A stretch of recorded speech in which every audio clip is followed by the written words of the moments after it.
ఆ పేరులోనుంది ఒక తీయని ఆనందం, కమ్మని మాతృ అమ్మ.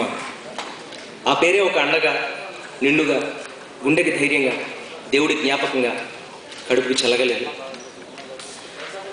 ఈ భూమి మీద మనిషి పలికే పలుకుల్లో కమ్మని పదం అమ్మ. మన చిరుప్రాయంలో తల్లి నీడ లేకపోతే మనకి వెలుగు లేదు. మన ఈ రూపం, ఏ రోగం లేని ఆరోగ్యమైన శరీరం, తెలివితేటలు, క్రమశిక్షణ అంత అమ్మ భిక్ష. జీవితంలో పైకి వచ్చే ప్రతి మనిషికి వెనక ఒక ఆడు ఉందంటారు. నేను ఎదగడానికి వెనక ఎవరున్నారో లేదో కానీ ముందు మాత్రం మా అమ్మ ఉంది. ఆమె ఆశీర్వాదం. అలాంటి తల్లికి మనం ఏం చేద్దాం? ఇన్నాళ్ళు ఏం చేసాం? కడుపులో పడ్డాం, కంగారు పెట్టాం, అడ్డం తిరిగేసాం, భయపెట్టేశాం, తొక్కుతూ ఏడిపించాం, కదులుతూ నవ్వించాం, నవమాసాలు నిద్ర లేకుండా నరకం అనే ఆనందం చూపించాం. లేకుండా ఏడిచేస్తాం, ఆకలిస్తే అడిగేస్తాం, కోపం వస్తే ఏడిపిస్తాం. అలాంటి తల్లి మనల్ని ఆలించి, లాలించి, పాలించి, పెంచి, పెద్ద చేసి ప్రపంచాన్ని చూపిస్తే ఆవిడని పరిగెత్తిస్తాం. గడ్డను రాగానే అడ్డంగా ఉందని అమ్మని తీసుకెళ్ళి అనాథ శరణాలయంలో చూపిస్తాం.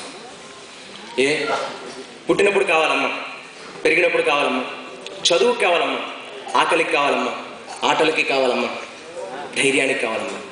మరి అదే అమ్మ డబ్బు వస్తే వద్దా, భార్య వస్తే వద్దా అంటే అవసరాలకు అమ్మ అదేమన్నా బొమ్మ కాదు.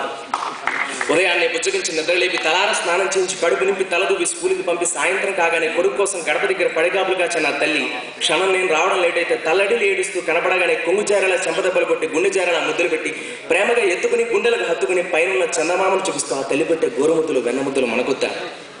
నాకు కావాలి, అమ్మ కావాలి. నా ఎదుగుదలకు ఆరంభాశీర్వాదం మా అమ్మ కావాలి.